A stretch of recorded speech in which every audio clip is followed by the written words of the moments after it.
And we're live. Hey, good morning, everybody. It's Jonathan Harmon with the J. Harmon Home Team, powered by Keller Williams. And this is This Week in Real Estate. It is, what is it, the start of the third week, I guess, in January? Is that right? Yeah. And it's been an interesting couple of weeks. I've got Mr. Ronnie Martin, my friend and everybody's favorite commercial banker from Pinnacle Financial Partners, here with me. And Ronnie, we got to hang out a little bit last week, and we did a thing at Cedar Glade on Monday evening, 1 week ago today, and just kind of gave a snapshot, a recap, if you will, of 2022 real estate market and kind of financial markets to some extent as well. Sure. Specifically loans and interest rates and all that kind of stuff. And it was interesting. We had you on the panel, and we had Bryan Nale with Primis Mortgage, and then we had Grant Hammond with Metropolitan Brokers. So we had a real estate agent. This is like a bad joke. A real estate agent, a mortgage lender, and a commercial banker walk into a bar. Grant was really impressive. I had never met him before. He's bright dude. I tell people all the time, he is the wisest realtor on Facebook, and he gets on there and he talks about what's going on, and he talks about it in a way that, even though it's meat. I mean, Right. he is in the weeds with it, but it's still mostly followable, right? Some of the stuff I have to just kind of take and trust that he knows what he's talking about. But he tells it in a way, he tells the story in a way that just about anybody can understand, and it's good, and he's pretty good at prognosticating and telling what's going to happen and what's not. Well, as you know, content is everywhere, and as we're always trying to figure out how do we spend our time and where do we place, from a value standpoint, who do we trust, who are we listening to, and what's most valuable based on the amount of time we have to do that. I could see where, as I was listening to him talk and hearing some of the things he would say, I was like, he's one of those people. I was like, well, I think I could listen to him more. I think I'm interested in what he has to say. And versus a lot of times when I hear people talk about things, probably people say the same thing about me. They're like, he's saying the same stuff everybody says, right? And there's no new stuff there. Right. But I heard some new stuff with what Grant was saying, and it wasn't just this is my opinion, this is what I think. The guy's got some information, he's got some statistics, he's got some context. He's got a degree in theoretical mathematics, for God's sake. Which is I impressive. don't even know what that is. Yeah, very impressive. Very impressive dude. Yeah, no, he's good, and if you have an interest in the market and you have an interest in keeping up with specifically residential real estate, I would suggest following Grant Hammond on Facebook. He posts maybe 2 or 3 times a week, and it's very statistics driven. It's but he always puts here's what I would do kind of spin on things, or here's what you can expect kind of thing. And he's pretty darn accurate, more accurate than most people, and as accurate as the most accurate other people would be about what's going on. What was interesting, though, in that in that table discussion, whatever you want to call it, that panel, was the difference in perspective between you and the other two. It was very much the optimism. There was balance to the force up there, right? So there was some optimism, some pessimism, and I think between them, I think we all got to a point of realism, Right. And what I thought was very interesting, and I truly didn't expect this, just my own ignorance. There's not one way to look at a market situation. There's not a right or wrong necessarily, right?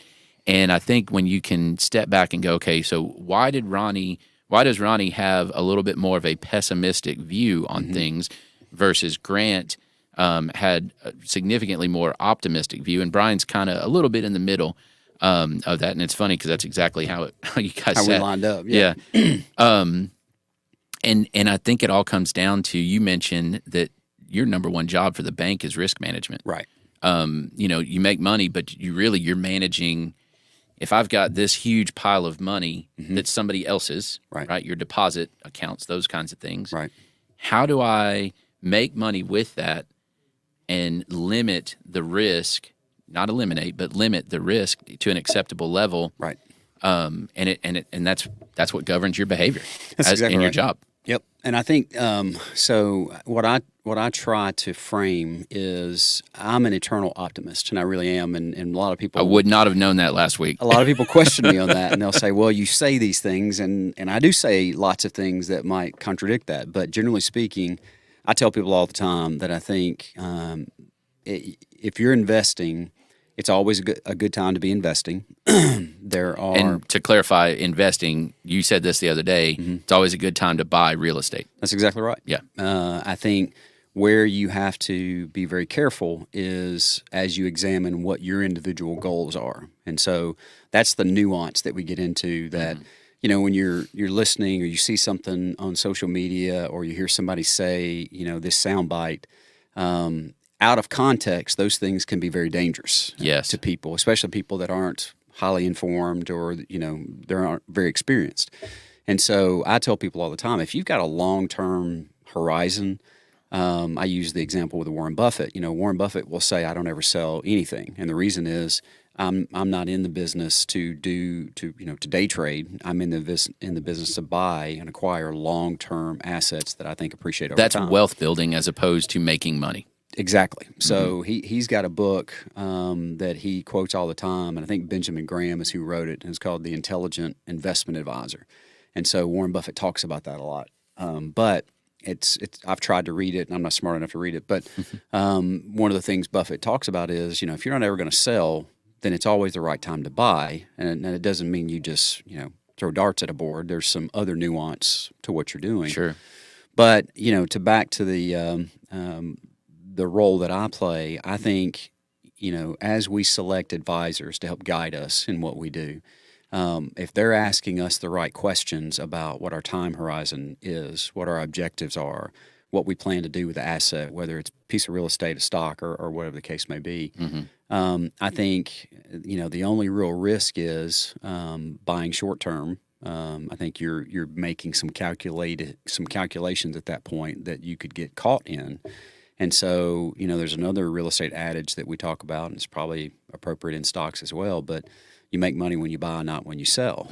And so what that means is the implication there is eternally optimistic as long as you understand your time horizon and as long as you're being thoughtful about what you're doing. And so that's the lane I try to stay in, and then I back away from that based on someone that tells me, "Hey, you can never go wrong buying multifamily, or you can never go wrong investing in new construction or rental property," just in a vacuum when people start making those statements. And I'm like, yeah, well, you could get hit by a train and kill yourself. I mean, those things happen to people financially. And the other piece is, and this is where I kind of have the behind the curtain scene of some of this stuff, a lot of the people that you will hear say those things, you don't ever see the end result of what happens to those folks. And sometimes I do. And so some of the same people you might hear out there saying, "Bye, bye, bye, bye, bye," are really struggling on the other end. And so you got to kind of balance some of that stuff as you're going through it. But no, it was interesting.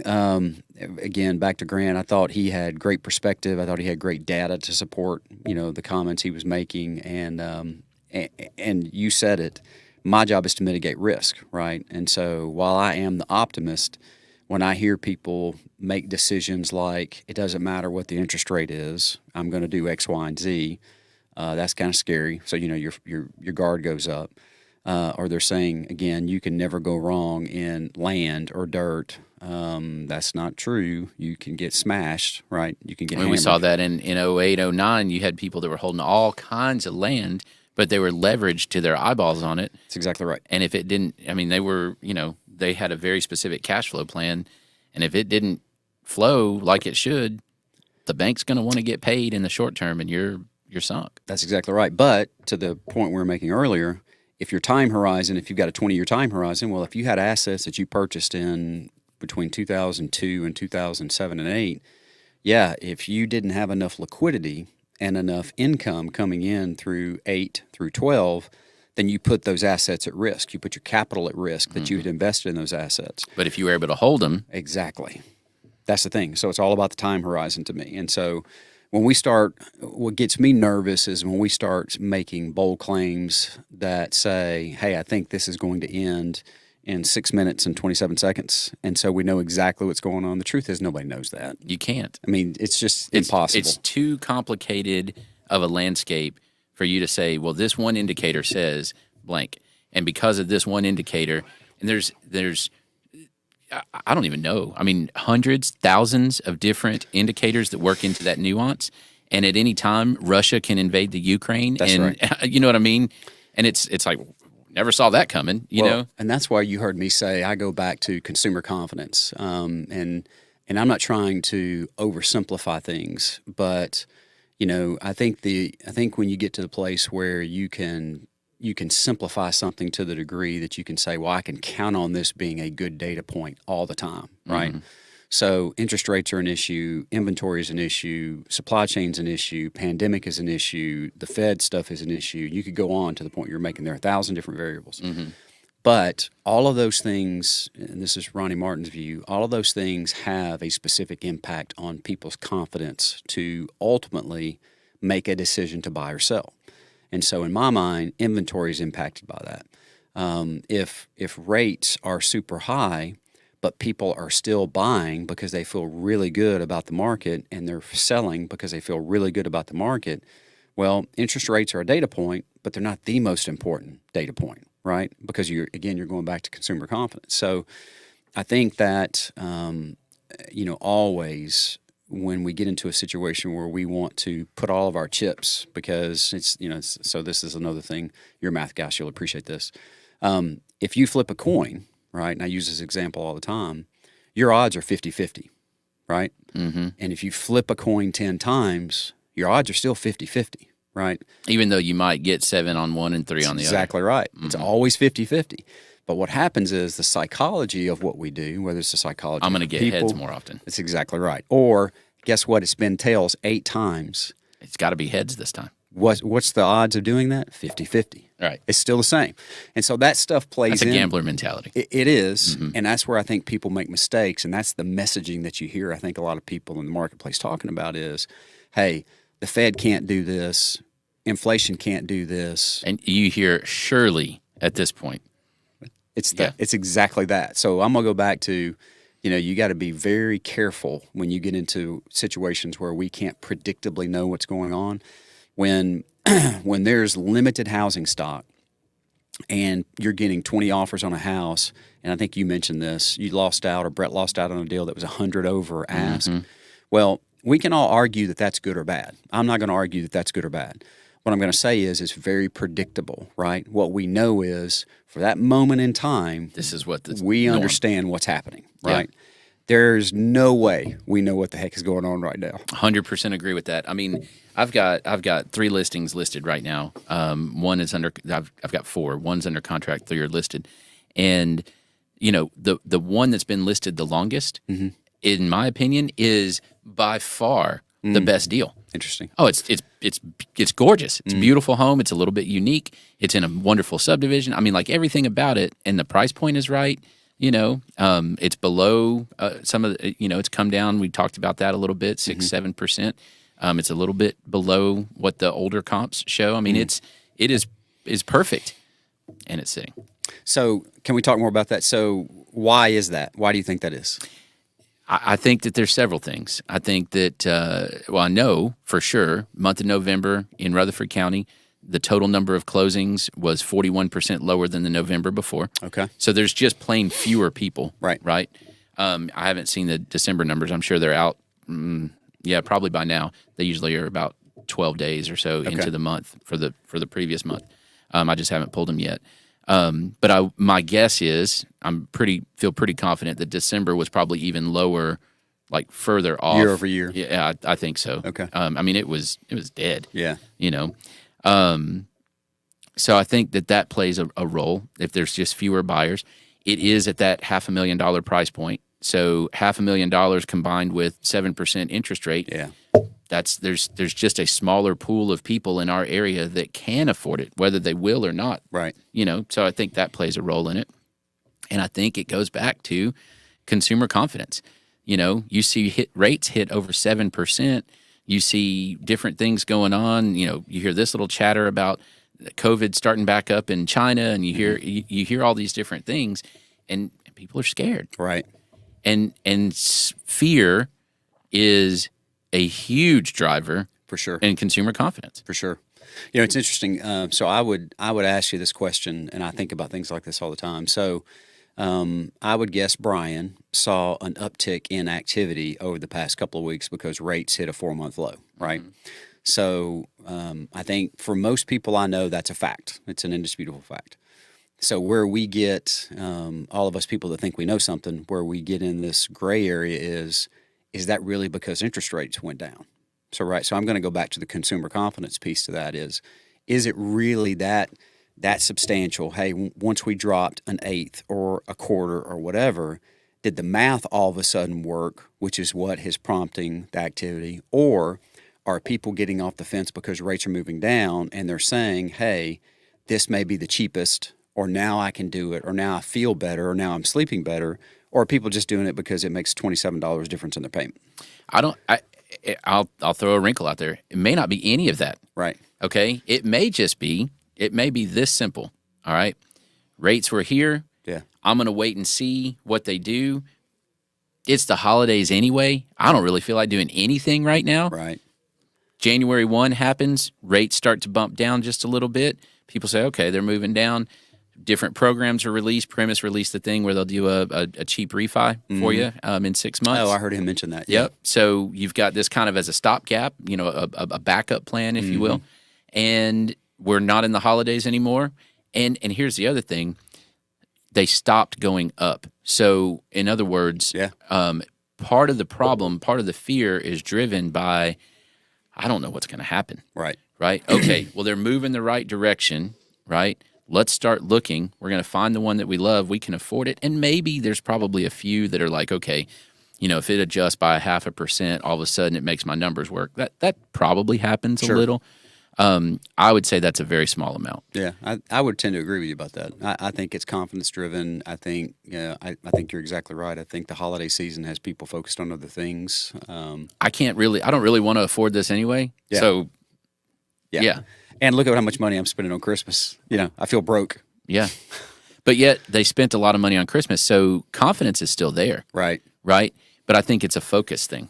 Yeah, you mentioned, or Grant mentioned, and I appreciate information like this because I think it's very relevant. He talked about consumer credit being at maximum levels. Crazy. When you go back to the recessionary period, and we had in the last time we went through something that we think is similar to this, we don't know, how similar it is because we won't know that until it's over. It's done. Mm-hmm. Then we'll be able to reassess, right? Right. Hindsight. But one of the things I remember is talking about the reliance upon credit card for household purchases, cash flow, things that people needed. Mm-hmm. Groceries, simple stuff. And it's because we go through this stage where we're so confident, right? Money's going to be there, promotion's going to be there, raises are going to be there. We're buying whatever we want to buy. Then it stops. And then we're like, oh my gosh, what am I going to do, right? Hey, I've been guilty, man. Yeah, well, everybody's done that to a certain extent. But yeah, it's really interesting. I appreciated that comment. I'll tell you what was really interesting about that, because I don't know why I didn't know that, but I didn't see that coming. I wasn't aware of that. It wasn't. I mean, during the pandemic, that the savings levels were at all-time high. Correct. So in 2 years, right, we went from all-time savings to some all-time highs in debt. That is like that's baffling to me. So here's the piece of this I think is really interesting too, is the reasoning that I'm probably less optimistic than Grant and maybe some others is that, and I mentioned this, we talk about past dues within the banking business, right? Yes, this was fascinating. So people were cash heavy. Now they're credit heavy. And so what happens next in that scenario? Defaults. You start having defaults. Well, we have not started seeing the defaults yet. And so what that means is it possible for us to dip out of this before that happens? Well, of course, that's possible. It's not likely. But it's really not likely because it's not usually the way it works. And so do I know what's going to happen? Absolutely not. But I do know, generally speaking, we go through cycles where people are cash heavy.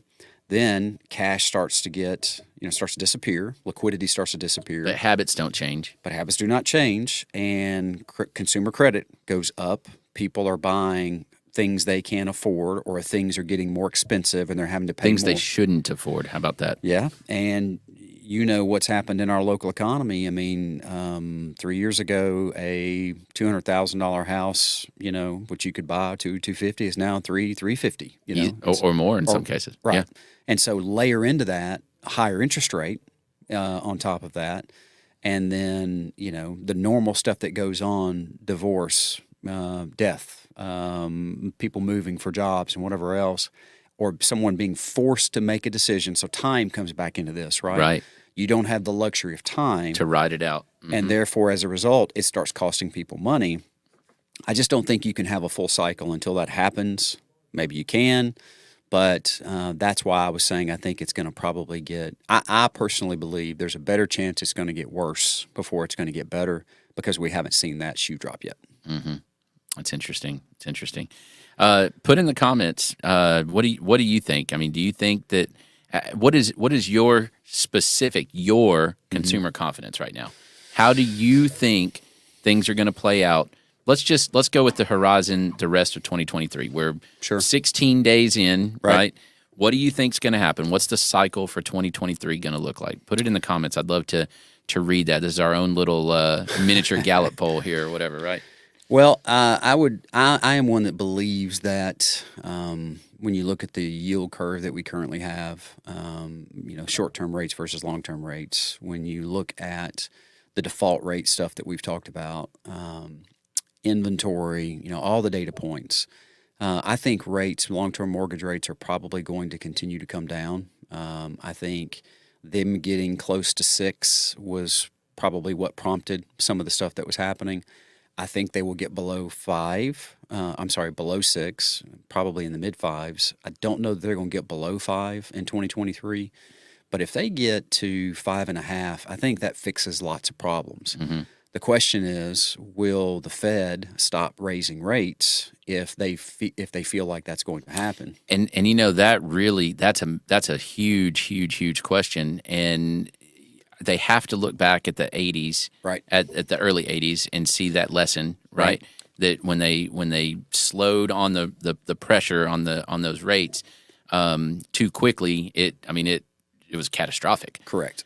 So hopefully, they'll keep doing what they're doing for a long enough period of time. But what's a long enough period of time? Yeah, I don't know the answer to that. And I think that's one of those things where it's like you move it just an inch, and then you see what happens for 30 or 60 days, and then you move it just an inch, and you see what happens for 30 or 60 days, which is another reason why it's going to take a little longer. It's just going to take longer because they don't know, right? They knew, and I'm a believer that, look, I've got some reasonably decent common sense, and I've got some education, but I don't consider myself a smart person. I think the people that work at the Fed and they work at high finance and government are really, really smart people. So I think they know more than we know, and I think the reason they're raising rates and continuing to raise rates is that they have information that we don't have access to, right? Common people that are getting their coffee and going to work every day, they're studying stuff that we're not studying day in and day out. Now, Grant Hammond's maybe studying that, but Ronnie Martin's not studying that. So what I would tell you is I think that because of how they came out of the gate and how strong they came out of the gate, They were not moving inches. There was a problem. They were moving feet. So there was a problem. That's what that tells me. And the fact that they're going to slow a little bit tells me that, hey, they see either some wisdom, in slowing a bit, because they don't want to crash. They don't want to sink the economy. Jerome Powell doesn't want to be known for that, right? The president doesn't want to be known for that, right? But the fact that they are continuing to be aggressive, which they are. I mean, they've had several 75 basis point increase. Now they're talking about 50 basis points increases. And I hear plenty of people that say they think that the rise will be over by year end, which is what I think is pushing the mortgage rates down a little bit. But I think we're guessing. I think they're guessing. So every month, every quarter, when the inflation reports come in, when the employment reports come in, it's kind of like wiping the board, and starting over to see what impact those things have. And so, I think 2023 is, if I could use a word, it would be caution for 2023. I think people who are in businesses that are real estate dependent, They're going to have to be smart with their money. They're going to have to change their tactics. They're going to have to do some things differently than they've done it before. I think there's going to be a weeding out of the very average to below average agents, which is going to help bring some lift to the people who work harder, because I'm a big fan that I think you can outwork most people, because most people don't want to work hard. Don't want to work hard. Yeah. I mean, just being honest. So and even if they want to, they don't necessarily know how to. Well, that's the other thing. There's a skill to working hard. Totally agree. And you layer in the people that are willing to work hard and are competent, and I think you get that top 10% of who you're dealing with. Those folks are going to be fine. I think their income may change a little bit, but they're going to be fine. But there are a lot of people taking deals off the table that really don't have any business taking deals off the table. And I'm not saying, hey, I don't think you should be in this business or that business. Oh, I'll say it. Well, I mean, it's really... There are some that definitely shouldn't. Yeah, and I think it's better. I think these are the types of things, I would compare it to, the pandemic and COVID. So this sounds horribly cruel, and it's not intended to be horribly cruel. I think it's just factual. When things get bad, the weaker performing businesses and or business people do not survive. That's the way that's supposed to be, so that the stronger performing businesses and business people, that's a law of nature. It is, and I don't think that's a bad thing. I mean, you can say it's sad, and you can say it's unfortunate, maybe, but you could also say it's fortunate for those people that win by those things. And so, when the pandemic happened and people went out of business and whatever, I think it's kind of like a storm washing away stuff. Well, right? and I'm going to take the pressure off of you on that. So I don't know that everything in the world has to be bad or good. Right. Some things just are. Yeah. I mean, it just is. Is gravity bad or good? Right. Well, yeah. I don't know. It just is. Yeah. As I dig out of this hole I'm in over here, one of the things I'd say too is, and this is a comment I say a lot, it's also possible to do your very best and still lose. Sure. Right. So it's not a criticism of an individual or a specific, business. It's also possible to do your very best and still lose, because it's just a fact of nature. Everybody can't win all the time. It just is. Yeah. So, I think that... And sometimes you win for a while and then it's over. Yeah. I would say that those people shouldn't have been winning to begin with, right? I mean, maybe they should have. Yeah. Maybe they got lazy. Maybe the idea wore off. Maybe somebody made a better mousetrap. Maybe... Yeah. The demographics. I mean, who knows, right? There's again, it's too complex to say you failed because of that.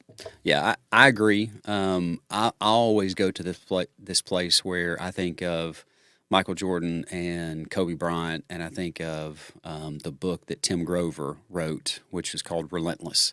And if you've not read that, it's one of my favorite books. But he talks about that what made those guys successful. It wasn't that Kobe Bryant was the most skilled guy or Michael Jordan was the most skilled guy on the court. They outworked everybody, and it's the mental aspect of how they approach the game. And I think in business or in anything, relationships or whatever else, it's all between the ears. It's the mindset of how you do what you do. And I think very average people can be hugely successful with the right mindset. Yeah, and I'm going to add on to that, because this has been huge for me. As I've gotten a little older, and I've had some things fail, I've had some things be successful. I think that the number one time when your mindset makes a difference is when you're in the midst of a failure. Totally agree. And when you are sitting there and everything around you is going to hell, mm-hmm. and everything that you've touched that was gold is now a big lump of poop. Yep. Right? When that happens, and it will absolutely happen, and sometimes you did it to yourself, yeah, right? And you sit there, and I asked a friend of mine the other day, I said, how do you react when you realize you are the problem? Yeah. And the answer to that question is what's going to define if you're successful or not. Yeah. I mean, it just is. Because at some point, you're going to go, oh, crap, it's me. I'm the problem. How does it, when you do that, when that happens to you, how do you respond? When you realize it's you? Because it is us, right? A lot of times it's us. Yeah. Because I know how I respond. Oh, and you want to blame the market, and you want to blame the new agents, and you want to blame, this dumb house seller, and you want to blame, the construction guy for leaving nails on the road that popped your tire. I mean, you want to blame everybody, Right. but you. Right. And then at some point you go, whoa, Yeah. no, it's me. Right. I'm the problem. Yep. How do I react with that? Yeah. So first I get angry at myself. Yeah, that's what I do. Oh man, I That's get my so go-to. mad. I get beat pissed. myself up, Yeah, I get and I'm pissed. just like, "What? You're an idiot. Yeah. How have you had any success? I mean, you're a complete. I mean, this is all going on in my head. Yep. Right? You're a complete moron. You know. I'm brutal to myself. I mean, we're talking Clubber Lane to Rocky here. And I would tell you that's a good thing. There's as long as it accompanies one more piece. So keep going. So that's number one. Number two, after that, and I've thoroughly beaten myself to a pulp, I Yep. get sad. Okay. And my sadness is, how did I do this? Yeah. I can't believe, and that's usually pretty short. Yeah. That's right? good. It's pretty short, and I get sad. I get a little depressed. I get a little sullen. You know, I'm not real pleasant to be around for that period of time, and it could last. Take a walk. Yeah, it could last a day to, I mean, at worst maybe a week. Okay. Right, and then I'm like, okay, now I have a choice. Yep. Right, this is a moment right here that I can remember, and I have a choice right now. Am I going to give up on this, right, and move on and do something different? Right. Or am I going to pull my pants back up, you know, and get busy, you know? Yep. And it so far it's always been option 2 there, Right. right? And then I just identify how to not be stupid again. I mean, how else do you say that, you know? You know, I think as I get older, you know, I have all these things in my head that when I was 20 or 25, they were these unwritten laws that you did not break, right? At least I did for me. These are things you do, and if you want to be successful and you want to feel good about who you are, you don't break these things. And so as I've gotten older, what I realize is those things are still true for me. But what I'm much better at today is not applying those rules to you and other people. Because I used to be really bad about, hey, if you don't look at this the same way I look at this, you're stupid. Yeah. There's something What's wrong with you? right? Yeah. And then you learn as you get a little older, hopefully, and have a little more wisdom, you're thinking, well, I'm the one that was stupid, right? That's a really dumb thing to say. And so for me, anger is my go-to out of the gate. I'm pissed that I would do it. But as I've gotten older, the really cool thing about where I'm really happy about where I am is I can laugh at myself and say, you're smarter than that. You know, you really are smarter than that. You did something stupid. Right. But here's the deal, and this has served me really well.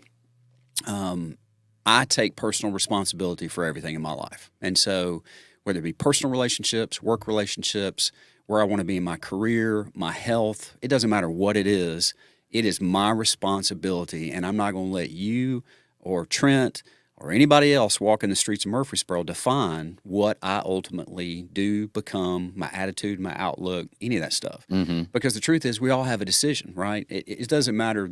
The biggest jerk in the world can come our way and mess up our morning, but we still are the ones that get to decide whether or not we're going to let that happen. Well, and certainly how it's going to affect the next meeting. That's exactly right. And so, you know, it's one of those things that not everybody can do that. Not everybody does do that. But, man, I wouldn't change that about me at all. And I'm okay being mad at myself.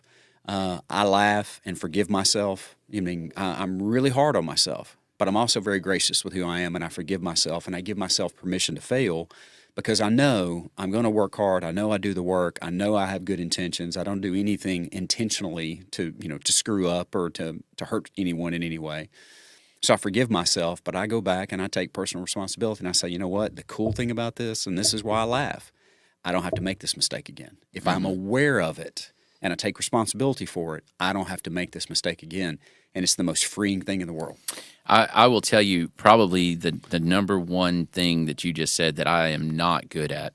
I am not good at forgiving myself. Yeah, you got to do that, man. Oh, dude, I know. You got to do that. I know. Yeah. But it's hard. Yeah. It's hard when you mess something up that you quote unquote should have known better, right? It's hard for me to forgive myself. Yeah. Because here's what else creeps in for me is, man, I messed this up for myself. But I messed it up for my wife. Oh, yeah. And I messed it up for my kids. Yep. And I messed it up for and I'll go through the laundry list, and the next thing you know, I'm sitting here going, I've got the weight of the freaking Rutherford County on my shoulders, because I messed it up for everybody.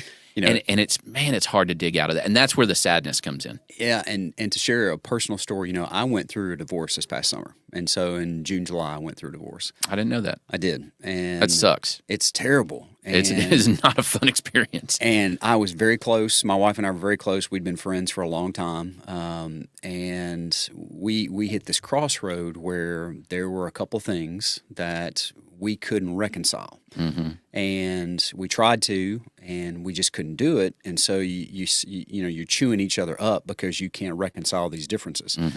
And so we made the decision, this is not good for either of us. We're going to part ways, and we're going to do that. And it was really sad. And so we went through that in June. I went to Hawaii in July. She moved out in July. August and September, man, they were tough months, right? And so what you're doing is you're beating yourself up for all the things I did wrong, because I got news for you. Anybody that's married, unmarried, has a friend, has children, you screw up all the time. We make mistakes all the time. And so some of them are not intentional. Part of my mistake that I made is I am so career focused, or have been so career focused in my life, that it was real easy for me to put my wife second. And I did a lot of that. Because she'll always be there. She'll always be there, right? She'll be at home. I know if I get home at 4 or 5 or 6 or 7, she's still going to be there, right? And for the most part, she was happy for me to be home. So why would I come home at any specific point in time, right? I'm focused on conquering the universe, which I think, I think a lot of men have that issue. A lot of men have that problem. But being able to forgive myself and say, hey, I didn't do these things because I was totally selfish. It was somewhat selfish, but my whole family benefited for that success, right? However you define that, my whole family benefited. You justified. It's real easy to do that. But, August and September were really hard. The other piece of this is we talk about forgiving yourself, right? And being gracious to yourself and moving on. Well, how long are you going to sit around and be miserable about something like that happening? Well, I did it for about 2 months, and my misery may look different than other people's misery. I still function reasonably normal, but Same. I was messed up on the inside. It was hard. And your closest people probably knew. They knew, yeah. They could tell. And I had to not talk about it because I'd get real emotional. You talk about it. I was like, hey, you got to give me a little bit of distance here. That's why I carry a hanky in my back pocket, buddy. Yeah. So, but I'm in a much better place now, and I can actually say I have some joy about, that was a really sad situation that I went through. What am I going to do to make sure I don't ever make those mistakes again? So if I'm in a relationship and I find someone else that I can talk into spending time with me long term, what do I need to make sure I don't do to screw that up? Well, I got to reprioritize some things in my life. I can't work, 75 hours a week and expect to have a healthy relationship. It ain't gonna happen. Well, and so I'm going to throw one more little wrinkle in there. And before I say this, I'm not calling Go ahead, you this. call me out. Okay? Call me out. I'm not. I'm talking about me. Okay, right? I understand. So one of the things that I really struggle with, I have this latent. This has turned into like This Week in Psychology, man. All of it, man. We're covering everything. I love it. Yeah. I have this latent arrogance, right? And most people that meet me would not necessarily say that I'm an arrogant person. Okay. Right? Like I'm not going to brag on myself. I'm not going to do any of that. Not much. If it's warranted, I'll talk good about what we do because I'm proud of what we do. But most people would not say that I'm arrogant, but I am. And that arrogance comes through in, to some extent, in my optimism. Hear me out on this. Okay. Okay. Things are going poorly, right? Just pick a situation. Something's going poorly. My arrogant self says, oh, yeah, man, you've been through this. You got this. You can handle this, right? You're good enough that you're going to turn this around. Everything's going to be okay. Yeah. Well, sometimes it's not, And so when it's not going to be okay, there's like this delusional arrogance that I continue to tell myself that it's going to be okay. Got it. And then all of a sudden it's like, bam, dude, it's not going to be okay. And you should have changed your behavior 6 months ago or 4 months ago or whatever to adjust. Right. And kind of the same thing. You're working 75 hours a week. Everything's going to be cool. Right. I'm benefiting my family for this. Sure. So I'm justifying it. Easy to rationalize. Right. And my arrogant self says, she loves me enough Yeah. that it's okay if I am not home for 80 hours or Right. whatever, right? She knows I'm working. It's not like I'm cheating on her. It's Yeah. not like I'm, Yeah. you know, Out at the club with right. the boys. I'm definitely not that guy Yeah. or whatever, Yeah. right? So, but I mean, I am calling you out now. Yeah. That's it. There's an arrogance to that. Yeah, there is. And I don't know where I personally have reconciled that is, you go back to the why. So Simon Sinek talks about what everybody has as a why you do what you do. And I know I'm very self-aware, and so I know why I did those things. And part of that has to do with, and I'm going to jump around a little bit, but if you're a fan of the Enneagram and you're aware of that scenario, so I'm an 8 Me too. in the Enneagram. Like off the charts. Correct. Yes. And so I've got an 8. I'm an 8 with 7 wing. And so if you study that tool, they say that something happened as a child that forced you forward faster than you should have been forced forward, right? You had to grow up and be much more responsible sooner than you should have, right? And so they say, whoever they is, this come up with this, Yeah. that's part of the catalyst for that. Well, for me, I grew up in what would be defined, and I'm not looking for sympathy for anybody because again, I take personal responsibility. That's who I am. But I grew up in a place where we didn't have stuff, right? And so I was talking to I'm dating this lady, and she's got a son, and he was asking me about lunch, and we were talking about other things. And he said, "Did you pack your lunch when you went to school?" And I said, "Usually, yes." I said, "But it's mostly because my parents didn't have money." And I said, if I wanted anything to eat at lunch, I had to pack something because there wasn't any money to go buy lunch. Right. And there were lots of places, there were lots of times where I would go to school and I just didn't have lunch, right? I'd have to wait till I get home to eat. But I think for me, my why is I didn't want to grow up in a place where I didn't feel like I had control over my stability, right? And so I was going to do whatever I had to do to have stability. And so for me, that was picking a job where I knew, unlike you, I get a paycheck every week, right? You got to go out and hunt and scratch and claw, and you got to make it happen because there's not a salary that comes with the Jay Harmon team, right? It's all on your back. You're carrying it all. Yep. And so for me, I could have been an entrepreneur. I could have tried to do some other things. I didn't want that, but I wanted to earn as much as I could earn, knowing I was going to get a paycheck every single week. Didn't have to worry about it. And so what do you have to be successful? What do you have to do to be successful in that venue? Well, some of the exact same things you have to be successful as a small business person, which means I got to outwork everybody else. Presence is everything. Right? So I have to, for my clients, for the people at the office, I got to be the first one in. I got to be the last one to leave. And you got to study when you get home. I got to do 2 people's jobs, all along the way until I get resources and other things to do that. And so fortunately, I'm in a place now where I do have resources and I don't have to do those things. But then how do you stop? That's the mind thing. Do you know what I man. mean? That's the mind, and that's what caused me. That's the arrogance. That is the arrogance that you're talking If about. I stop, I'm the only one that can do this. Somebody's catching up. Somebody's going to catch me. Somebody's going to pass me. Right? Maybe someone won't think I'm as good.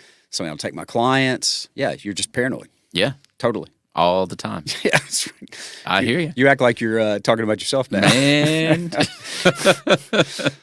Oh mercy. Oh, The things we men do. I'll tell you what, this week in real estate brought to you by Psychology 101. But yeah, man, this is good. This is not the direction I anticipated this particular podcast. We can talk about real estate another time. Oh, it's awesome. So again, share in the comments. What are some of the things that, I mean, quite honestly, prevent you from continued success, right? And I think so. I think you were just touching on this. Once you've tasted some success, and once you've done a good job, and once you've had people pat you on the back and said, "Man, you're killing it. You're doing a great job." Right. It builds in a fear that, if I'm up now, I'm going to be down later. Well, how long can I delay later? Right. And it's hard, and that tends to make a block, and then you get desperation. I mean, it's just this cycle. So what are things, those of you that are watching, what are things that you've experienced that have been barriers to that? What are some other things that we're not talking about yet? And also, how do you fight through them? right?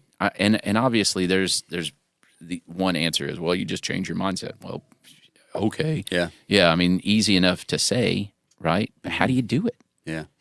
Well, one of the things I try to do is remind myself when I fail that is temporary, because I've had lots of success in the past, and I draw upon that. And I think that's where confidence comes from with people that are very confident. But the other thing, the piece that helps balance that natural tendency to prevent us from being arrogant or to stay in that lane, because we're all capable of jumping in and out of those things, fear, happiness, sadness, arrogance, cruelty. Sometimes without our choice. Yeah, and we get pushed in them, or we are a lack of awareness that we're even in them. We need other people around us to help. That's more what I was talking about. Hold the mirror up for us. Yeah. But to just be mindful of the fact that all things are temporary. So all success is temporary, all failure is temporary, and I don't say that as anything else other than to be a motivator to say, hey, look, yeah, you may have done X, Y, and Z, but Kobe Bryant. One of the things I remember about him, and I'm not even a huge basketball player, but I'm a fan of his mindset and how successful he was. But there's a clip running around, a video clip, where I don't remember what series it was. He was playing a game and they were up 3 or 4 to nothing, in the series. And I guess 3. And, he made the comment, somebody was asking him how he felt. He was like, what do you mean? And he was like, well, you're up 3-0. And he's like, so? That doesn't mean anything. Until we have won, I do not even allow myself to celebrate. We've done nothing. Until we've won, we've done nothing. And I think, you can take everything to an extreme. I think that's a very healthy mindset, because it keeps you from getting too far into that, bask in my glory, which people can do.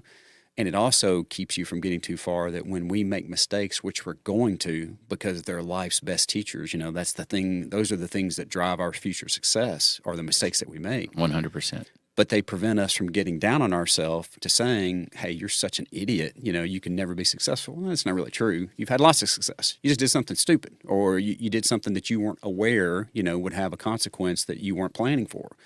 And so that moderation in good times and bad times, to me, it's the secret to keep that balance. I love that. Yeah, I agree.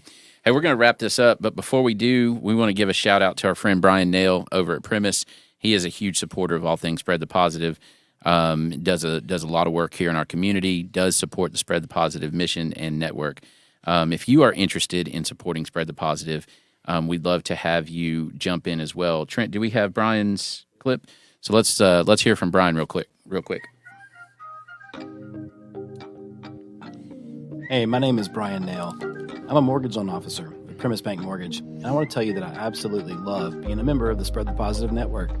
It's such a great mission, and it helps bring so much positivity to our community. It's a true pleasure to be part of. There are a lot of ways to navigate financing a home, and in markets like this, having the advice of a trusted local professional is key to making sure you get the right advice for your specific circumstances. Whether you're interested in the purchase of a new home, second home, or have a need for a refinance, I'd love to earn your trust. If I can help you nail your mortgage, call me at 615-243-3976 or visit nailyourmortgage.com, and I'll be happy to talk with you. Primis Mortgage is a subsidiary of Primis Bank, a member FDIC, equal housing opportunity. As always, all loans are subject to approval. Primis Mortgage, NMLS number 1894879.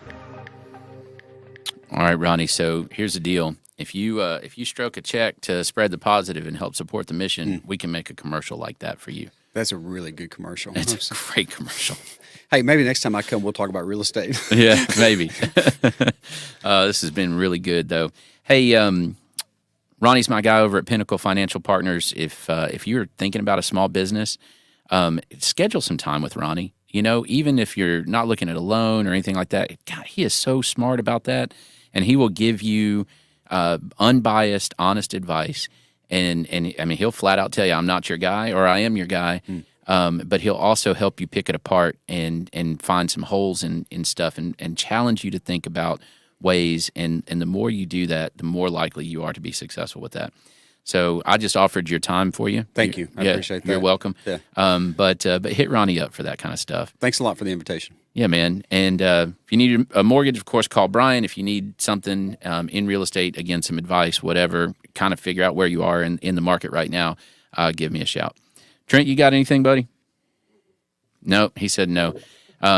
Just in case you couldn't hear that. I guess that's it. Have a great week, Ronnie. You as well. Thanks for watching. Appreciate you, Trent.